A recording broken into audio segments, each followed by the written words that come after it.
Oui, envoyez les questions. Ok, présentez-vous alors. C'est M. Niadou.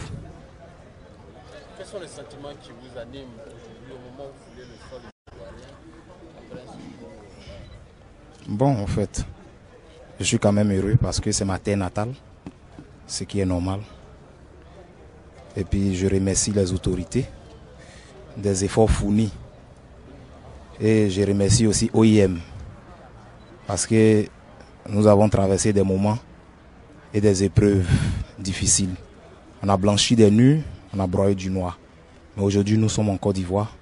On remercie les autorités, on remercie OIM et toutes les organisations qui ont participé à cela.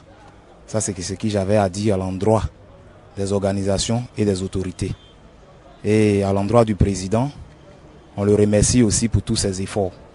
Mais comprenez une chose, il y a la réalité et il y a le rêve. Et le rêve est différent de la réalité. Ici, chacun a son histoire. On n'est pas les mêmes, on n'est pas partis de la même manière, mais on a été dupés. Donc, il y a tellement de choses.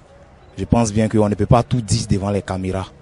Mais lorsque peut-être qu'on aura des confrontations avec certaines personnes d'entre vous, tu es comme un esclave. Ça, il faudrait que chacun se mette ça en tête.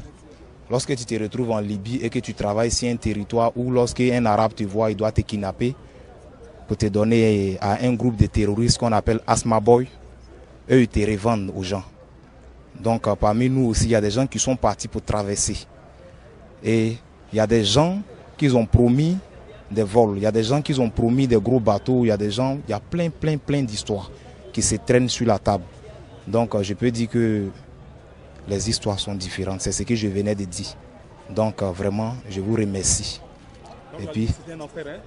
Bon, on ne peut pas dire que c'est un enfer parce que l'enfer, on ne connaît pas l'enfer et on n'a jamais vu l'enfer. Mais là-bas, il y a la réalité et c'est comme une jungle. Voilà, chacun lutte son territoire. C'est ce que nos amis doivent savoir. Mais c'est bien aussi parce que nous avons vu, nous sommes là, nous rendons témoignage. Pas parce que nous sommes contents.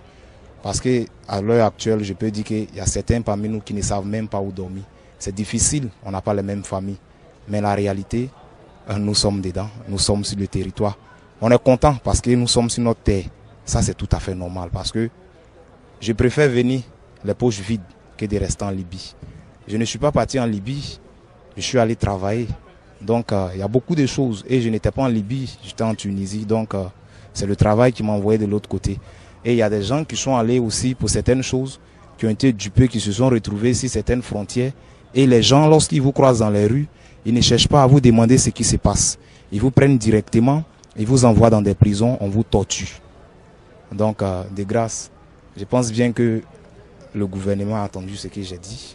Vous avez fait combien de temps là-bas? On a fait 6 mois là-bas. Il faudrait que ça soit dans des prisons, on n'a même pas vu le soleil. Si vous me regardez bien, vous voyez mon teint, vous pouvez le savoir. Voilà, on a fait 6 mois, on ne voit pas le jour. Les matins, il y a beaucoup de choses qui se passent. À peine tu dors la nuit, à peine tu te réveilles le matin, il y a des gens qui ont pris des balles, il y a des gens qui sont morts. Est-ce que vous, on vous a aussi vendu, parce qu'on a entendu parler d'esclavage, est-ce que vous, Bon, moi personnellement, on ne m'a pas vendu, mais on m'a pris et on m'a envoyé dans une prison. On ne m'a pas vendu, c'est en cours de route, on m'a pris. On était en train de bosser, c'est là ils sont venus ramasser les gens. Parce qu'il y a, chez eux, lorsque tu vois des noirs, c'est des gens qui coûtent assez d'argent. Donc, et il y a certaines filles aussi qu'ils ont pris, violées dans des coins. En tout cas, c'est du désordre.